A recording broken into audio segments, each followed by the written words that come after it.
하나님의 말씀입니다. 구약 성경 사무엘상 3장 1절에서 9절까지입니다.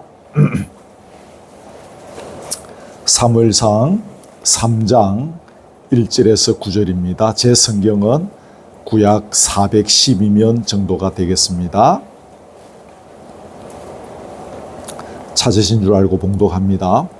아이 사무엘이 엘리 앞에서 여호와를 섬길 때에는 여호와의 말씀이 희귀하여 이상이 흔히 보이지 않았더라.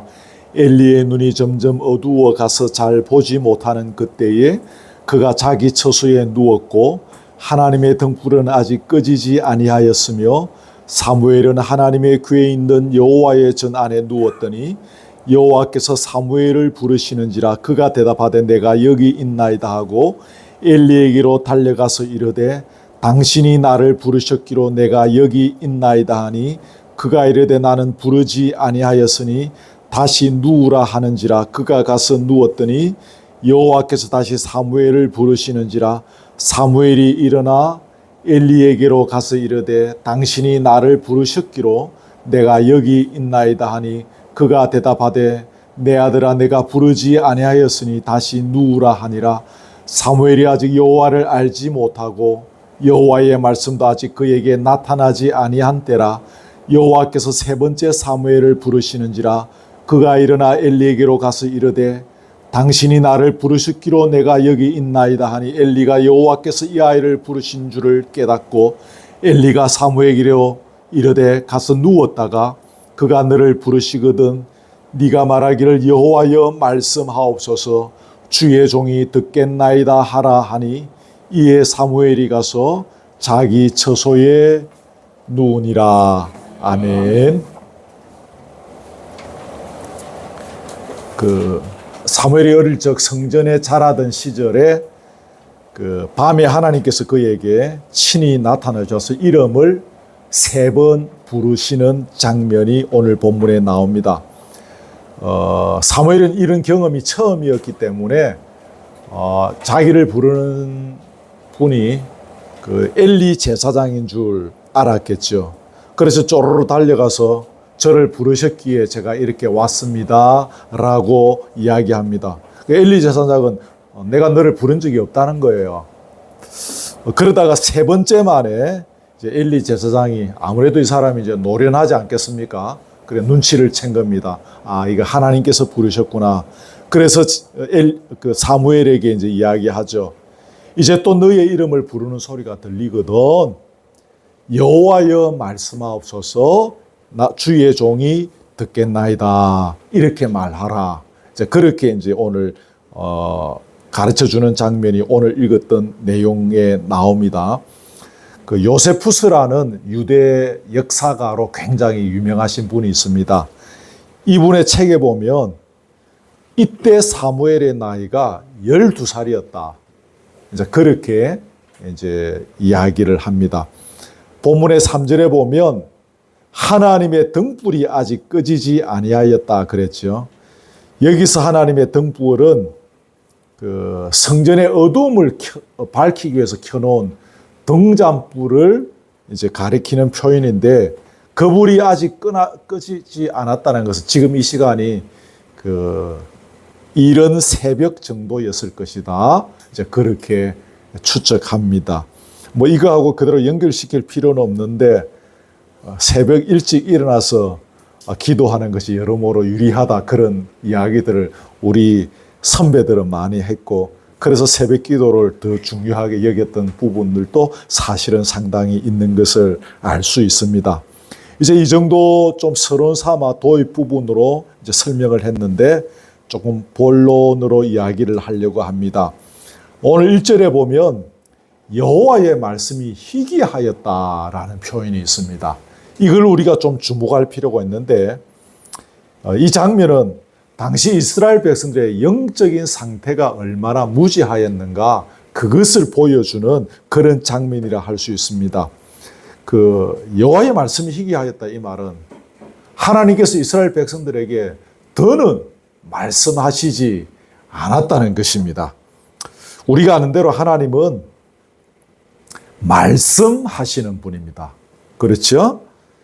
태초에 우주 만물을 창조하실 때 하나님은 말씀으로 창조하셨습니다. 아담에게 생육하고 번성하여 땅에 충만하라고 말씀하셨죠. 그 아브라함에게도 고향과 친척 아비 집을 떠나 내가 네게 지시할 땅으로 가라. 그렇게 말씀하셨습니다. 떨기나무 불꽃 가운데 있던 모세에게 나타나셔서 사명을 주시기 위해서 그에게 말씀으로 찾아오셨습니다. 시내산에서 이스라엘 민족들에게 언약의 말씀으로 찾아오셨습니다.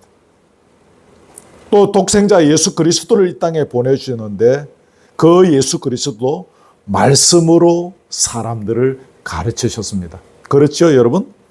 물론 하나님은 말씀하시는 것만으로 끝나지는 않습니다. 그 입에서 나온 말들을 반드시 뭐 하시는 분? 이루시는 분, 성취하시는 분이시기도 합니다. 아브라함에게 주신 말씀을 이루셨고 모세에게 주신 말씀도 이루셨습니다. 다윗에게 주신 말씀도 이루셨습니다. 그리고 가장 핵심적인 사건이 독생자 예수 그리스도를 이 땅에 보내셔서 우리에게 하나님의 나라를 선물로 주신 일, 또 세상 마지막 날에 그분을 다시 보내셔서 우리에게 온전한 하나님의 나라를 선물로 주시는 일, 이런 일들 다 하나님의 입으로 나온 말씀, 또 그 말씀이 이루어지는, 성취되어지는 그런 사실들을 제가 조금 방금 설명을 했습니다. 여러분, 이처럼 하나님의 사역에 아주 중요한 요소가 무엇입니까? 말씀이라는 거죠.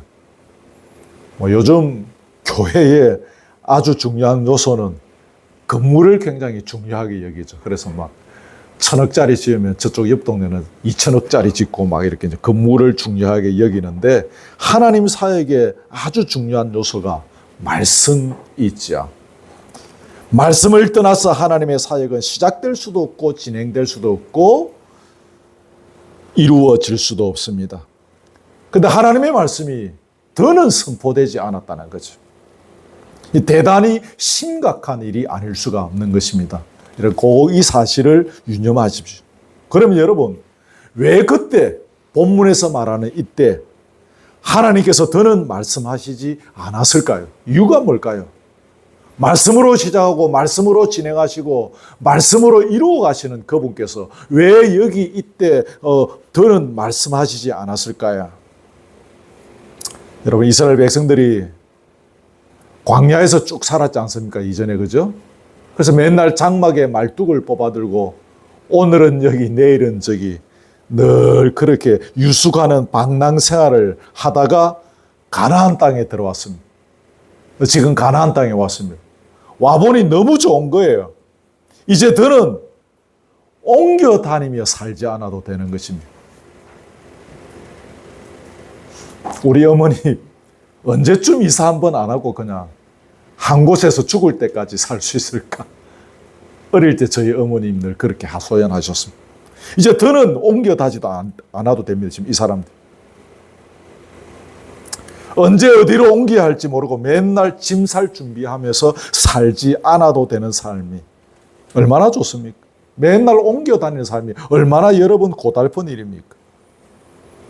제가 여기 청학동에서 태어나가지고 결혼하기 전까지 청학동 안에서 얼마나 많이 이사했는지 모릅니다.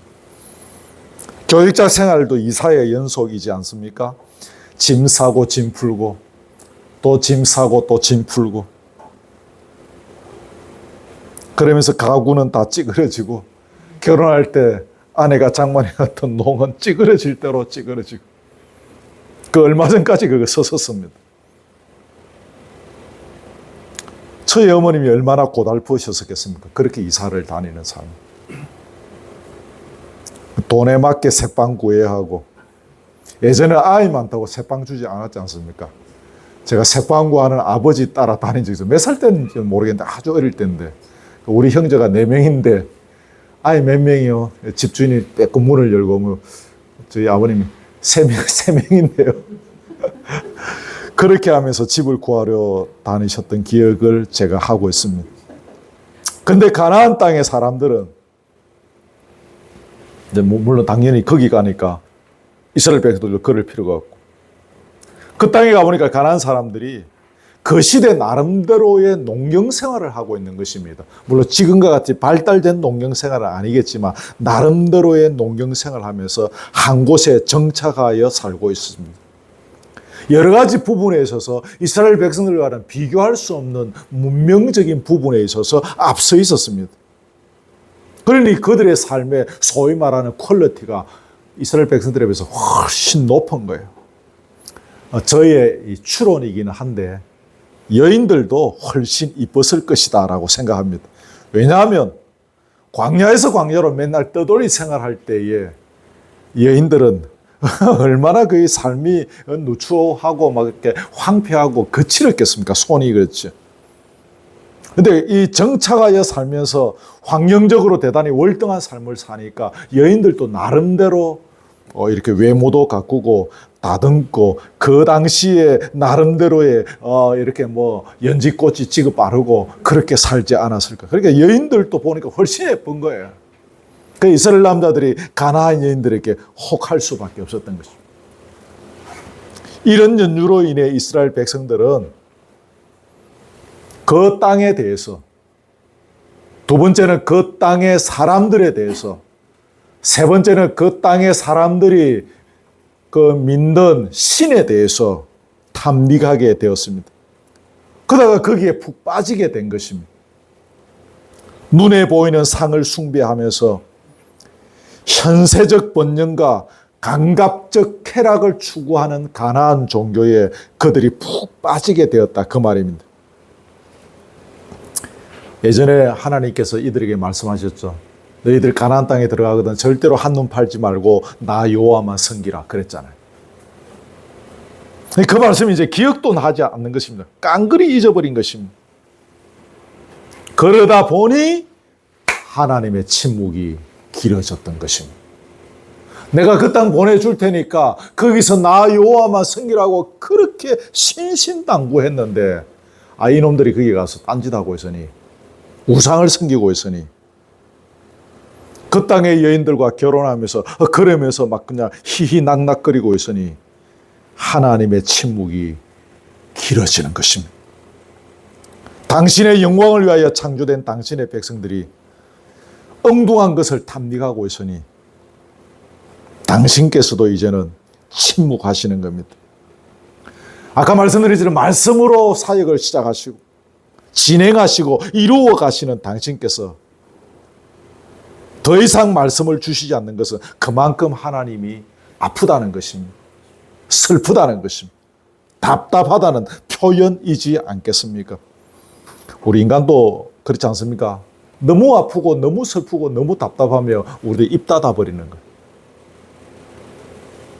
거예요. 제가 언젠가 한번 그때 유튜브 보니까 그 여자아이가 이제 지금은 대학을 졸업하고 20몇 살인가 그렇던데 한참 어릴 때 동생들을 쭉 남겨두고 아버지가 돌아가시는 바람에 그 장녀로서의 모진 세월을 보내다 보니까 어느 날 보니까 엄마가 보니까 딸이 말을 안 하더라는 거예요.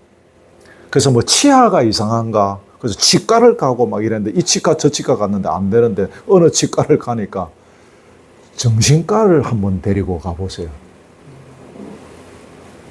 아이가 입을 닫아버린 거예요. 너무 그 고통의 세월들을 보내다 보니까. 우리 인간도 하나님 그렇게 입을 닫아버리십니다. 하나님도 이처럼 입을 닫아버리실 정도가 되었다, 그 말이에요. 이게 바로 가장 불행한 일입니다. 전쟁이나 기근, 천재지변, 질병, 이런 고통도 여러분 대단히 큰 거죠. 계산해 보니까 우리가 한 75년 전에 우리 민족도 전쟁을 겪었죠. 우크라이나가 지금 전쟁 중에 있는데 그 백성들이 얼마나 고달픕니까? 전쟁이 터지면 다 죽는 것이죠. 보릿고개 시절을 우리 부모님들은 다 보냈는데 그 일본 제국의 치하에 있을 때 그 조선의 어린아이들이 쌀밥이라는 단어를 너무 오랫동안 쌀밥을 안 먹어서 잊어버렸다는 거예요.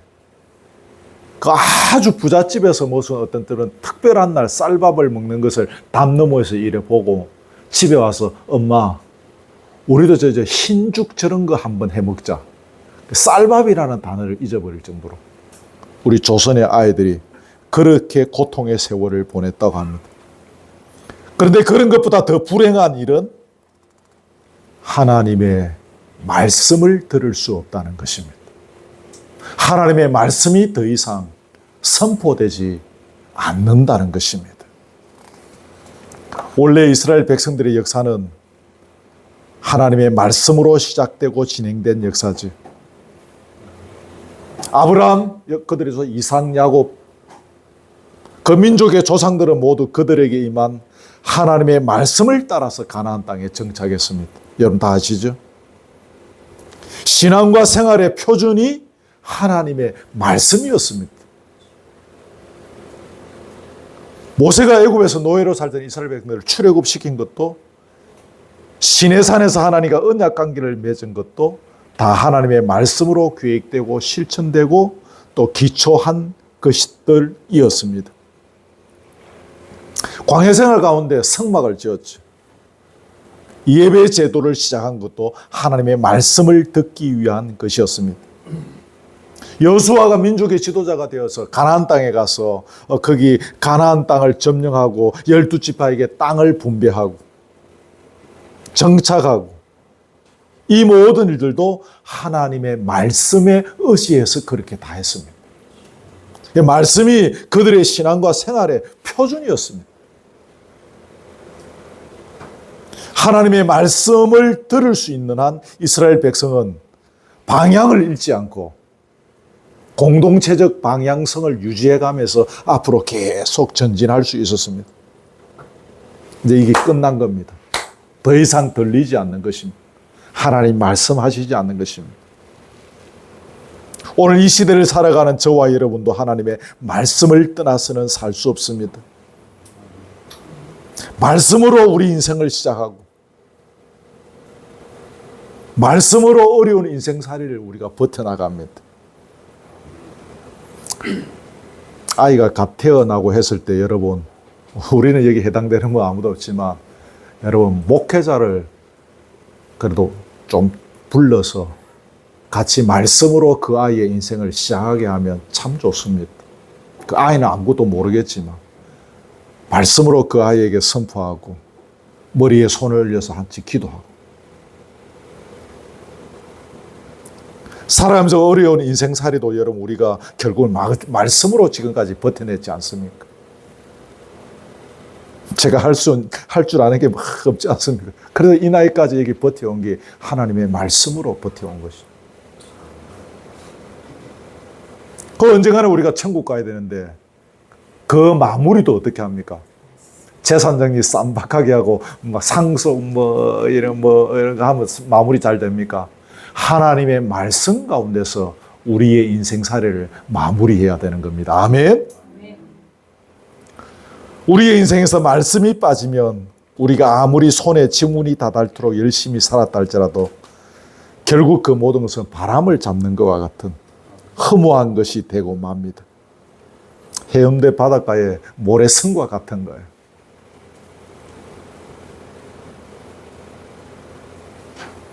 명절 때 큰 손녀가 바닷가에 모래성을 막 이래서 둘째가 조금 이래 장난기가 심해요. 지나가면서 확 밟으니까 그냥 푹 꺼지는 그 모래성과 같은 것입니다. 그러므로 우리는 하나님의 말씀을 늘 사모해야 하고 그 음성을 주야로 들을 수 있는 영적 상태, 영적 감각을 유지해야 합니다. 기억하십시오. 영적 상태와 영적 감각.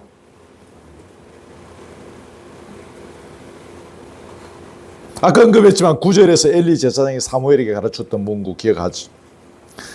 또 이 소리가 들리거든. 뭐라고요? 여호와여 말씀하옵소서 주의 종이 듣겠나이다. 미안합니다. 요 부분만 같이 한번 읽읍시다. 시작. 여호와여 말씀하옵소서 주의 종이 듣겠나이다. 뭐 꼭 이대로 안 해도 됩니다. 제가 듣겠습니다. 우리 쉬운 지금의 말로 바꾸어서 해도 상관없겠습니다. 제가 거기 히브리서 3장 1절 그 밑에 주부에 적어놨죠. 히브리서 저자가 했던 말 있는데 거기 같이 한번 읽읍시다. 시작. 우리가 믿는 도리의 사도이시며 대제사장이신 예수를 깊이 생각하라. 이런 표현 여러분 잘 아신데, 예수를 깊이 생각하라라고 하면서 예수를 누구라고 합니까? 그 바로 앞에 대제사장. 그러면 이 제사장이 못하는 사람입니까? 성전에서 하나님께 제사를 드리는, 제사를 드릴 때 그 제사를 집전하는 사람, 하나님과 인간 사이를 연결해주는 그런 역할을 하는 사람이죠.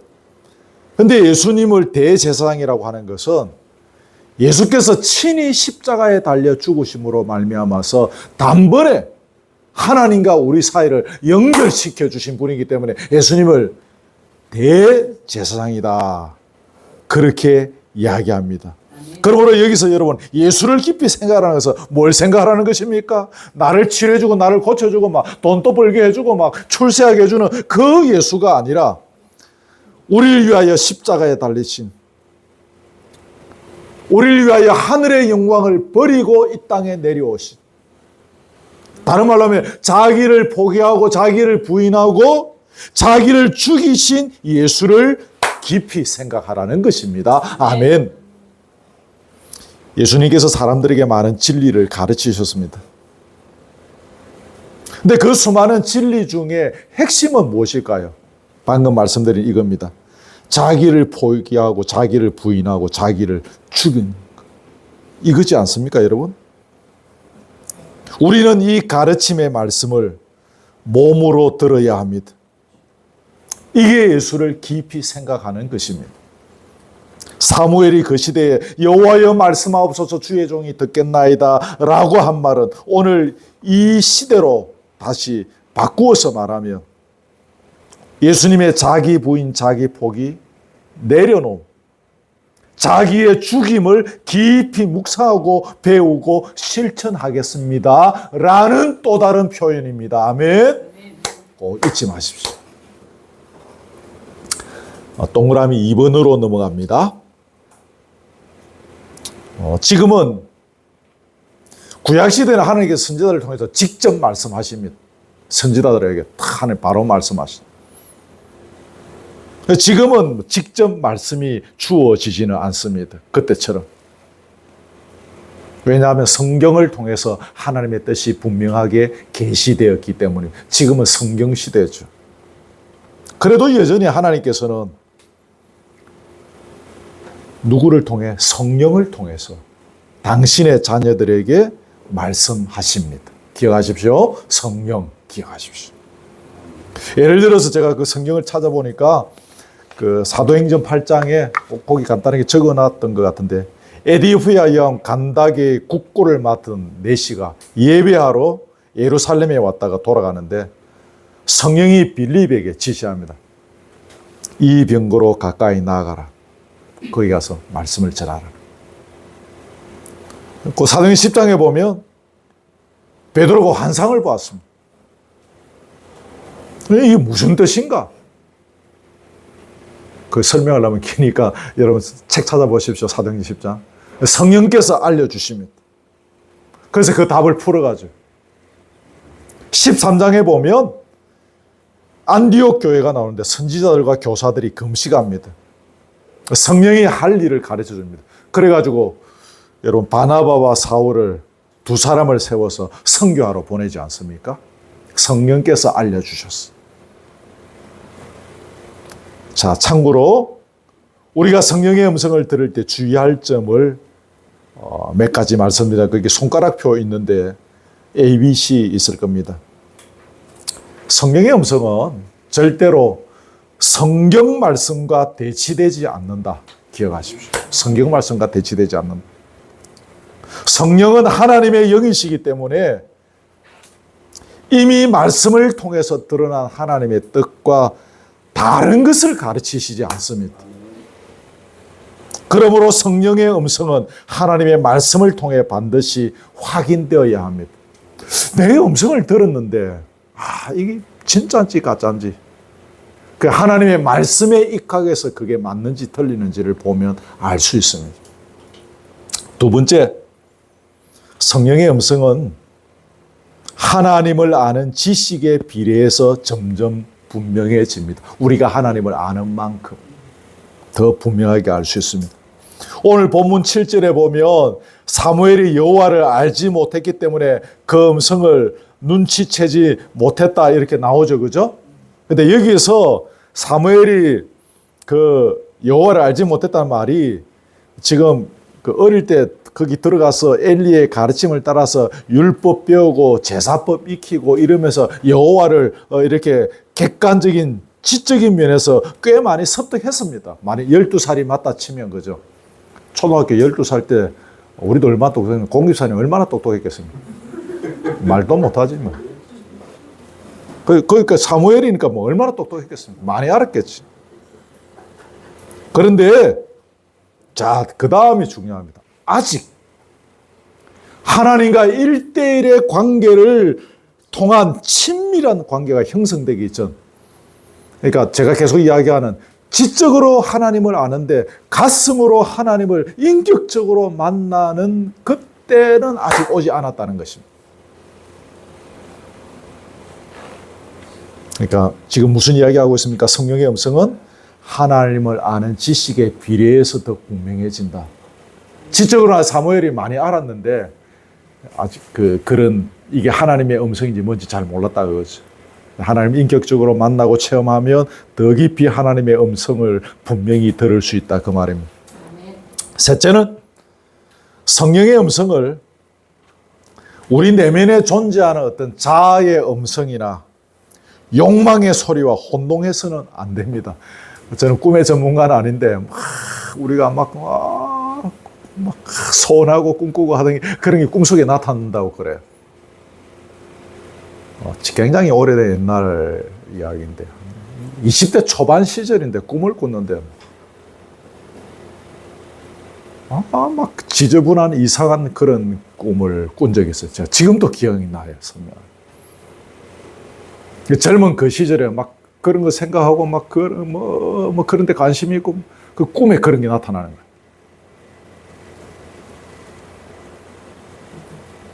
우리 내면의 생각, 욕망의 소리, 우리 자아의 생각과 성령의 음성을 잘 구분해야 한다고 말이에요. 그 실력을 길러야 합니다. 그 실력을 기르려면 어떻게 해야 됩니까? 뭐 그런 데 가서 배우면 됩니까? 저 어디 무슨 훈련을 이런 데 가서 배우면 될까요? 그거 다 거짓말이더라. 여러분 기억하십시오. 자신을 철저히 죽이는 훈련. 첫째, 자신을 죽이는 훈련이야. 두 번째는 세상의 소리에 좀 귀를 닫는 습관들이 되어 있어야 합니다. 세상의 소리에 귀가 확 열려 있는데 성령의 음성이 들립니까? 안 들리지. 요 두 개 기억하십시오. 뭐였죠? 자기를 철저히 죽이는 훈련. 둘째는 뭡니까? 우리가 세상 가운데 살기 때문에 세상의 소리를 안 들을 수 없어요. 저도 저녁에 들어오면 뉴스는 봅니다. 보고 밥 먹을 때 심심하니까 또 유튜브도 틀어서 뭐 재미있는 거 보면서 밥도 먹고 그렇게 해요. 물론 그런 정도는 하지만 심할 정도로 세상의 소리에 익숙해져 있으면 성령의 음성을 들을 수가 없습니다. 자, 동그라미 3번으로 넘어갑니다. 하나님의 부르심의 성격에 대해서 잠깐 살펴보겠습니다. 오늘 하나님께서 사무엘을 부르셨다니까, 그죠? 사무엘아, 부르셨어요. 첫째, 하나님의 부르심은 개인적이고 인격적입니다. 기억하십시오. 개인적이고 인격적입니다. 하나님께서 사무엘의 이름을 수차례 부르신 것은 하나님께서 얼마나 그 한 사람과 1대1의 관계를 맺고 싶어 하시는지를 보여주는 사건입니다. 하나님의 부르심은 우리가 하나님 앞에 절대자 앞에서 단독자로 고독하게 서는 부르심의 자리입니다. 기억하십시오. 절대자 앞에서 단독자로서 고독하게 서는 외로운 자리입니다.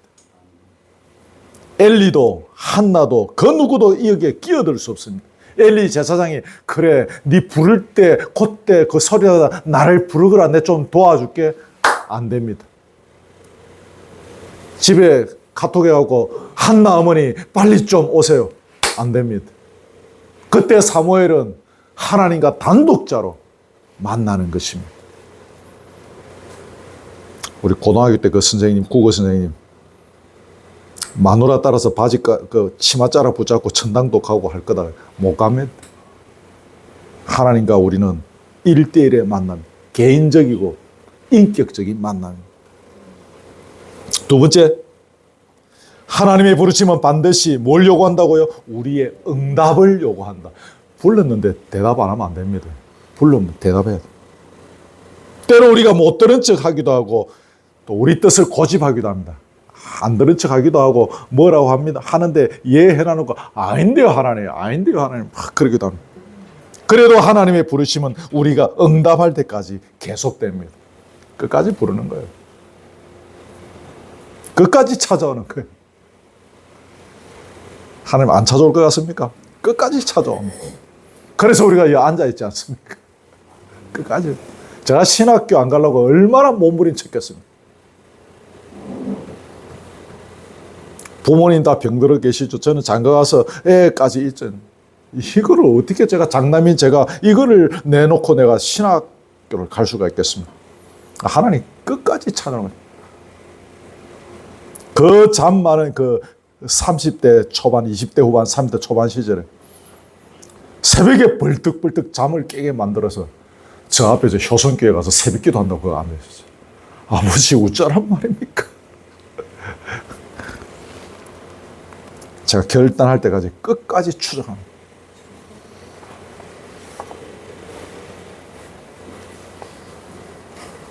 반드시 우리의 응답을 요구하십니다. 세 번째는 하나님의 부르심은 사명을 동반합니다. 사무엘을 그냥 불렀습니까? 네 보고 싶다. 끝나지 않았습니다.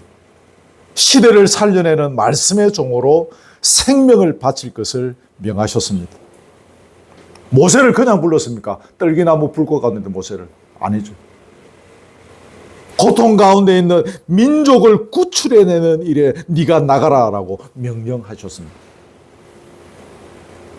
예수 믿는 자들을 잡으러 다니고 죽이는 일에 앞장섰던 사울을 부르셨죠. 그 사도행전 그 9장입니까? 10장인가? 거기 보면 사명을 주십니다. 부름과 사명은 항상 연결됩니다. 부름, 그 다음 뭐? 사명. 사명이 없는 부름이 없고 부름 없이 사명이 주어지지 않습니다. 저와 여러분을 하나님께서 각각의 방법으로 각각의 때에 부르셨습니다. 부르신 것은 뭐가 있습니까? 저와 여러분에게 사명도 주시는 것입니다. 다 목사되란 말 아닙니다. 각각 우리가 걸어가야 할 사명의 길을 우리에게 주셨습니다. 네 번째, 그 사명을 감당할 때 고난과 복이 함께 따릅니다. 그 사명 감당하는 것이 맨날 막 로또 1등에 당첨되는 그런 길이 아니고 그 사명 감당하는 것이 때로 고난입니다. 근데 고난에 또 뭐가 따릅니까?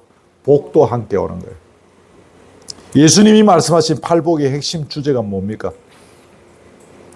그리스도인의 삶을 살 때 따르는 고난과 핍박, 어려움이 있지만 하나님께 주시는 보상이 반드시 있다는 게 그게 팔복이지 않습니까? 시간 관계상 제가 짤막하게 이야기했는데 부르심과 사명 요것만 갖고도 제가 1시간 설교할 그만큼 내용이 사실은 많죠. 그죠? 많은데 여러분 꼭 짧게 했지만 꼭 이 내용을 기억하시고 하나님께서 나를 왜 부르셨는가? 물론 구원의 자리로 인도하시겠다 나를 부르셨죠. 거기서 끝나는 것이 아니라 나에게 하나님은 어떤 사명의 길을 걸어가라고 하시는가? 꼭 한번 이 가을에 묵상하는 시간이 되기를 바랍니다. 자, 동그라미 4번으로 넘어갑니다. 여러분 성경 그 2절에 보시면 엘리의 눈은 점점 어두워가서 잘 보지 못하는 그때라고 합니다. 그 뒷장일에 넘어가면 4장 15절에 보면 이때 엘리의 나이가 98, 98세였다라고 우리가 이렇게 볼 수 있습니다. 연로에서 눈이 어두워진다는 것은 통상적인 육신을 가진 자들의 일반적인 현상이죠. 이삭도 나중에 눈이 어두웠죠, 그죠? 아시죠, 그죠? 이삭 나중에 눈이 어두워서 몰랐지 않습니까, 그죠? 야곱도 그랬습니다. 근데 엘리는 나이로 인해서 육신의 눈만 어두워졌을 뿐만 아니라 본문의 문맥으로 보면 영혼의 눈도 같이 어두워진 거예요.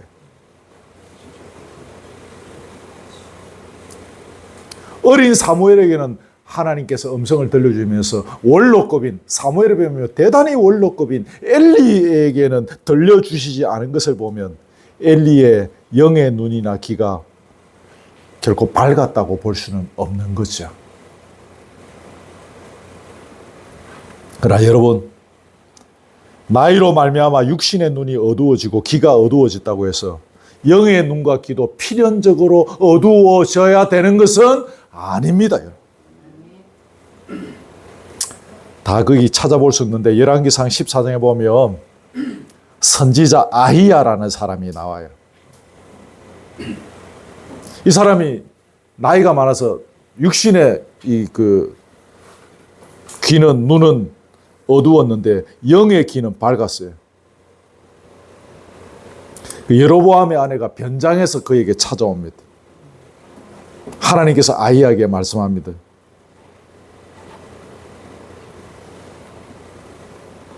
여로보암의 아내가 그 아들의 병듦을 인하여 물으러 올 것이니 너는 이리 대답하거라. 하나님께서 그의 귀에 말씀해 주십니다. 육신의 눈은 어두워서 보지 못했지만 귀는 어둡지만 영의 귀는, 영의 눈은 언제라도 하나님의 말씀을 들을 수 있을 만큼 밝은 상태였다는 것입니다. 저와 여러분의 앞날이 이렇게 되어져야 할 것입니다. 우리가 언젠가는 이렇게 연로의 자리에 서게 될 것입니다. 몸은 비록 쇠약해도 육은 강건해. 신약시대의 그 대표적인 사람이 누굽니까? 사도 바울이지 않습니까? 고린도서 4장 16절에 보면 그러므로 우리가 낙심하지 않으니 그 사람은 후패하나 우리의 속은 날로 새롭도다. 그 사람은 계속 늙어가는 거예요. 아파오고 병들고 주름살이 생기고 그러나 우리의 속은 날로 새롭도다. 바울도 나이가 들어가니까 육신이 후패가는 것을 막을 수는 없습니다. 그러나 그의 속사람, 그의 심령은 날로 새로워져 가고 영의 눈과 귀는 늙어갈수록 더 밝아지는 상태에 있었다는 것이죠. 여러분, 우리의 노년에 이렇게 되려면 아까 잠깐 나왔던 말인데 나를 죽이는 훈련을 철저히 해야 합니다. 내가 내 인생의 주인이 되고 내가 내 인생을 통치하고 다스리면 이 영의 눈이 나중에 어두워집니다. 무조건 말씀 많이만 본다고 해서, 많이 듣는다고 해서 되는 것은 아닙니다. 말씀의 바탕 위에서 기도의 무릎으로 꾸준히 자기를 죽이는 훈련을 해야 합니다. 그래야 영이 밝아져서 주의 음성을 들을 수가 있는 것입니다.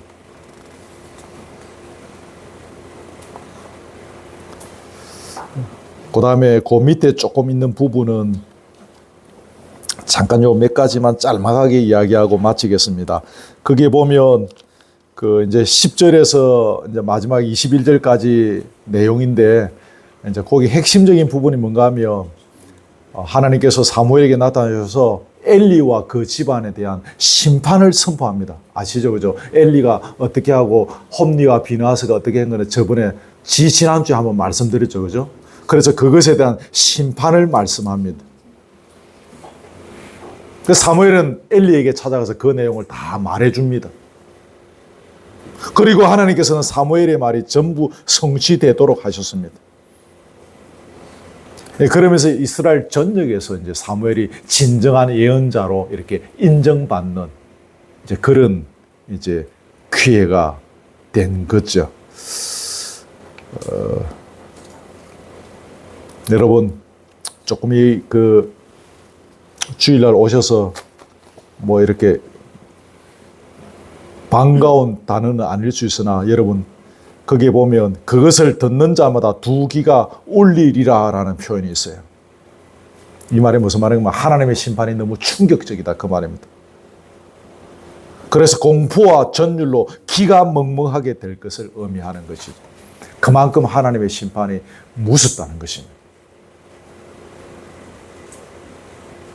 거기 동그라미 1번을 기억하십시오. 하나님의 말씀에 대한 태도와 반응은 개인의 운명과 미래뿐만 아니라 민족의 운명과 미래까지 바꾼다는 사실입니다. 엘리와 두 아들은 율법을 알면서도 의도적으로 어겼습니다. 계속되는 하나님의 경고도 무시하고 회개하지 않았습니다. 결국 그들은 하나님께서 말씀하신 대로 비참한 최후를 맞이했습니다. 그 내용 다 아시죠, 여러분? 그 후손도 하나님을 섬기는 자리에서 물러나게 되었습니다. 이 제사장의 직분을 대를 이어가는 건 얼마나 당시에는 영광스러운 일이었지 않습니까? 그거 끝. 이제 네 자손들 여기에 설 수 없어. 반면에 어려섭다 하나님의 말씀에 귀를 기울이고 말씀대로 순종한 사무엘은 이스라엘 민족 전체를 말씀으로 지배하고 다스리는, 지도하는 그런 예언자가 되었습니다. 사무엘에게 말씀을 주셔서 이스라엘 민족의 미래를 바꾸게 하셨습니다. 꼭 잊지 마십시오. 말씀에 대한 태도와 반응이 저와 여러분의 운명과 미래를 결정하는가 안 하는가 한번 볼까요?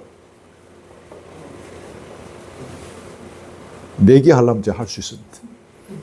하는가, 그래 되는가 안 되는가, 그래 됩니다. 민족의 운명과 미래도 바꿉니다. 우리 세계사를 통해서 이것을 보아왔지 않습니까?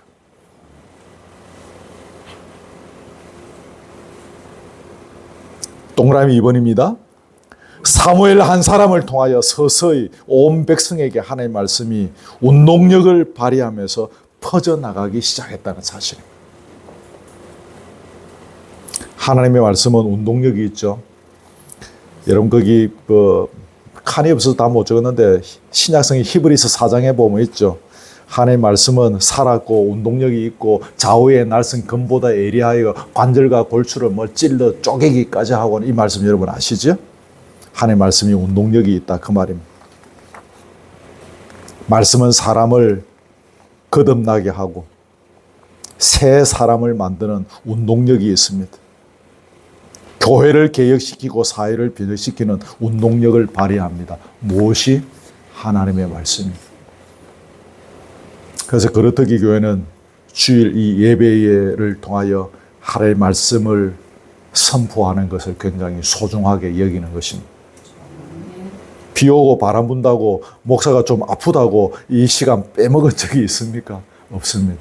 하나님의 말씀은 운동력이 있기 때문에 지금 당장은 아무 열매가 없는 것처럼 보이지만 이 하나님의 말씀 속에서 사람을 바꾸는 운동력이 이 속에 숨어 있음을 저와 여러분은 믿기 때문입니다. 아멘.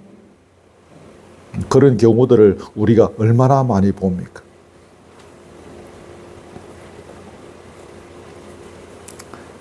그 김해에서 목회할 때 우리 학상아래에 있던 자매인데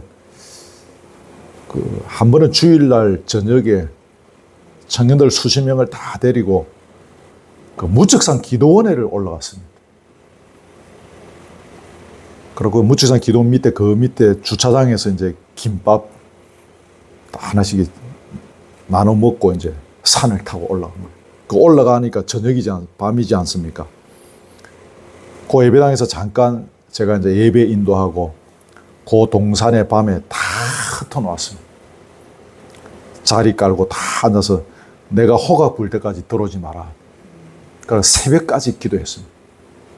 저도 이제 어디에 이렇게 좀 흩어져서 이렇게 저도 어디서 기도하고 있는데 아들이 막 그 숲속에서 막 울며 불며 기도하는데 유난히 어디에서 소리가 막 이렇게 정확하게 들어오는 소리가 있는 거예요. 그게 그 애가 막 하나님 막 한 번만 살려주세요. 한 번만 살려주세요. 막 그러면서 울면서 그 새벽까지 그러고 있는 거예요. 나중에 보니까 자기 아버지를 위해서 그렇게 기도했던 거예요. 경남 고성 출신인데 아버지가 이제 교회 안 다닌 분이었는데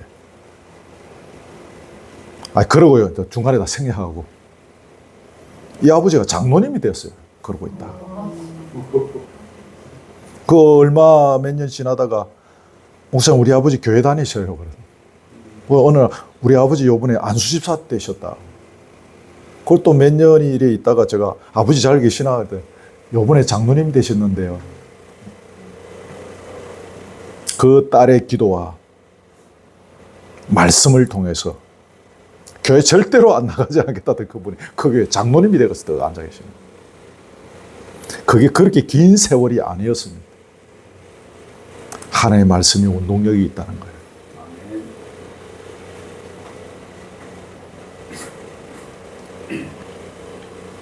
1세기가 얼마나 죄악이 관영했습니까? 근데 사도행전에 보면 하나님의 말씀이 점점 흥왕하여 그랬어요. 점점 흥왕하여. 또 사도행전의 19장에 보면 주의 말씀이 힘이 있어 흥왕하여 세력을 얻으니라 그랬어요. 주의 말씀은 힘이 있어 흥왕하여 세력을 얻었다는 것입니다. 그 사도행전에 나오는 역사들 이 시간에 뭐 다 설명할 수 없습니다.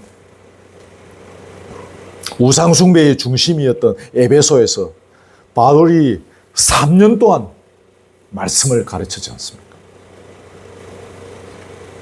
마술을 행하던 많은 사람들이 회개하고 언오만에 해당하는 마술책들을 불에 다 태우고 말씀은 사회를 변혁시키는 운동력이 있음을 우리는 역사적 사건을 통해서 보는 것입니다. 그래서 지금 당장 우리는 눈에 미약하게 보이지만 열심히 말씀을 선포하고 말씀을 듣고 말씀을 붙잡고 걸어가는 것입니다. 한국 교회도 좋다는 프로그램은 다 하고 있지만 교회도 바뀌지 않고 세상도 안 바뀝니다. 내면적으로는 영적 기근의 시대입니다.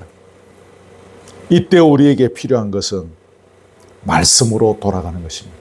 하나님의 말씀이 뭐라고 하는지 그걸 잘 연구하고 그걸 배우고 또 가르치고 그걸 우리 삶의 전 영역에서 적용해 가야 하는 것입니다. 이게 우리 한국 교회가 살 길이고 우리 대한민국이 살 길인 것입니다.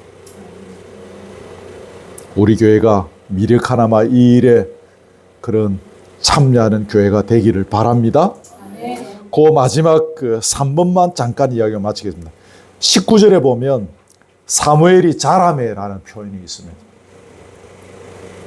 이 말은 그냥 문자적으로 보면 이제 사무엘이 점점 아까 12살이었으니까 점점 이제 세월이 흐르니까 어른이 되어져 갔다 그 말이겠죠. 그런 의미도 있지만 그가 말씀의 종으로 성장했다는 의미도 이 안에 포함되어져 있는 것입니다. 사무엘이 공적 활동으로 들어가기 전에 하나님께서 오랜 기간 동안 그를 훈련시켰다. 그래서 그를 준비시켰다. 그래서 성숙시켰다는 의미도 이 안에 다 들어가 있는 것입니다. 하나님께서는 사람을 쓸 때 준비를 시키십니다. 모세도 여러분 준비시켰죠. 모세 몇 살에 쓰임 받았습니까? 80에 쓰임 받았습니다. 모세가 80년 동안 준비된 거죠.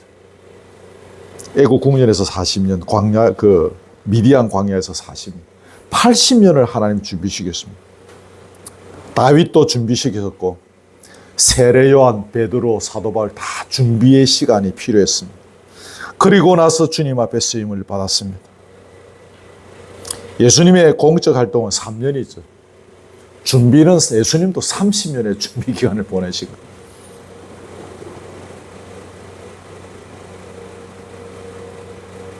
2000년의 기독교 역사를 통해서도 쓰임받았던 인물들은 나름대로의 훈련을 시키시기 위해서 다 하나님께서 연단하시고 준비하셨습니다. 다 그랬죠. 이름 다 이야기할 필요 없이 많은 분들이 준비시키시고 그 과정을 통하여 배우고 훈련하고 연단되어지면서 주님의 일에 쓰임받았습니다. 저와 여러분의 남은 생에도 주님 배움는 그날까지도 우리가 아마 준비하는 시간일 수 있습니다. 무언가를 내가 해야지, 무언가를 내가 이루어야지라고 생각할 수 있지만 또 어떤 면에서 보면 우리는 계속해서 준비해가는 시간들입니다. 준비하다가 주님께서 부르시면 가는 것입니다. 그 과정 중에서 주님께서는 우리를 쓰시겠죠. 주님의 방법으로 주님의 일에 우리를 사용하시겠죠. 우리도 모르게 주님의 일에 쓰임 받는 것입니다. 그 일을 위해서 우리는 계속 준비해 가는 것입니다.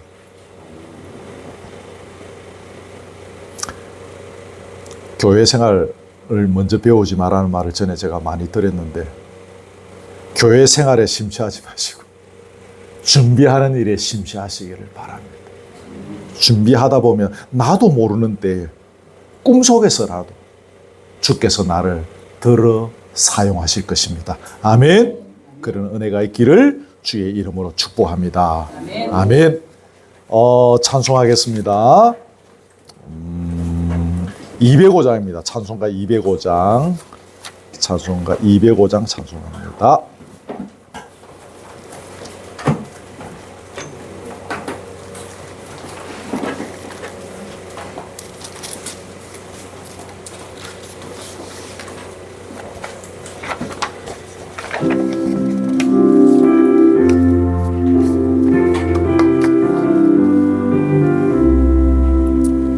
주 예수 크신 사랑 늘 말해주시오.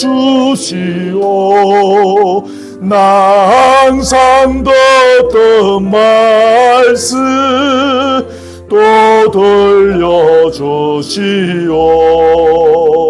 저 배지 않는 천국 주 예수 계신 곳 나 밝히 알아듣게 또 들려주시오. 나 항상 듣던 말씀 나 항상 듣던 말씀 주 예수 크신 사랑 또 들려주시오. 아침에 있을 방울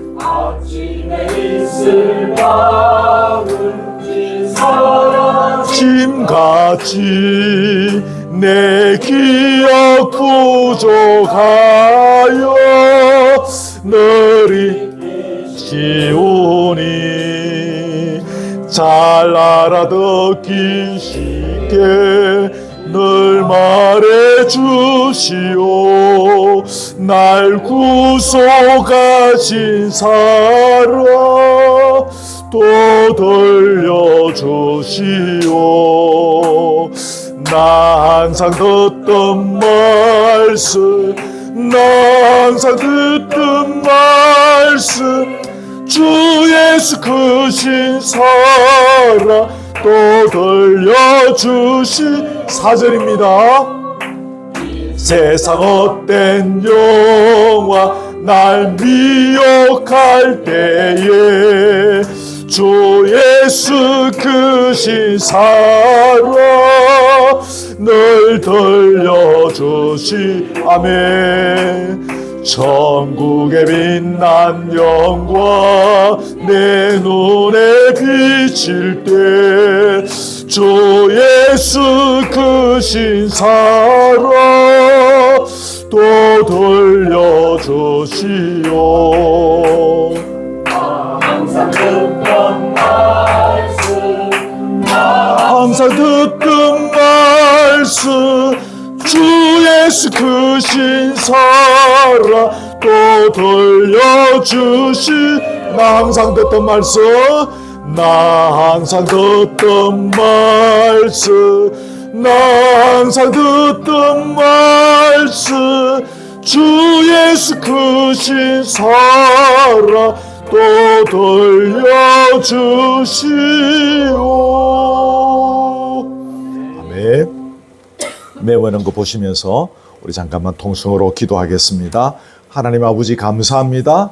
명절 보내고 오늘 또 우리가 예배 드리면서 사무엘상 3장의 말씀을 통하여 우리에게 건면해 주시고 또 도전해 주시며 경고의 말씀으로 또 던져 주시니 할렐루야. 우리 아버지 하나님 감사합니다. 우리 하나님은 말씀으로 사역을 시작하시고 말씀으로 진행하시고 말씀으로 집행하시며 그 말씀을 이루어 가시는 분이심을 압니다.